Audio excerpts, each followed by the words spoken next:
Le nostre comunità hanno bisogno di più gentilezza. Vicenza, la provincia di Vicenza è protagonista di questo grande evento che si sta svolgendo su tutto il territorio provinciale, in tutti i comuni. Metà comuni della provincia hanno già aderito e si sta lavorando nella direzione di allargare appunto questa platea di amministratori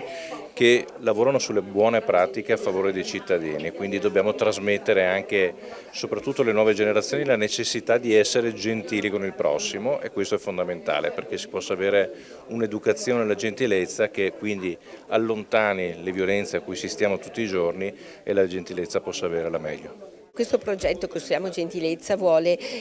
diffondere attraverso però azioni concrete e progettazioni che appunto devono coinvolgere i territori, le persone, ed è nata questa rete da questa delega che io ho chiesto di avere come consigliera provinciale e con la quale sono partita nel coinvolgere l'intero territorio della provincia di Vicenza, inviando proprio una lettera di richiesta ai sindaci di assegnare a chi ritenevano opportuno all'interno della loro amministrazione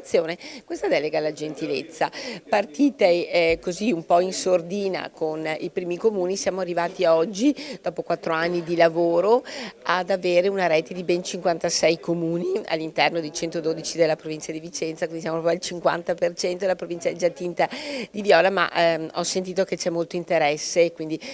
siamo sicuramente in crescita. Una delega che ci ha permesso di realizzare all'interno dei territori molti progetti che hanno coinvolto scuole e associazioni, molte associazioni si sono proprio avvicinate, anche associazioni importanti della provincia, e quindi stiamo lavorando con questa contaminazione di gentilezza che sta dando davvero bei frutti. L'accostamento, del quale sono molto grato, al Festival della Gentilezza, a Costruiamo Gentilezza, e quindi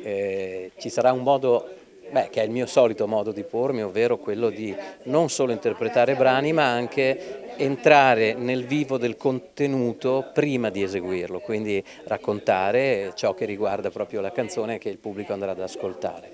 E la gentilezza ne fa parte, ma nella musica rientrano tutte le nostre dinamiche della vita, naturalmente.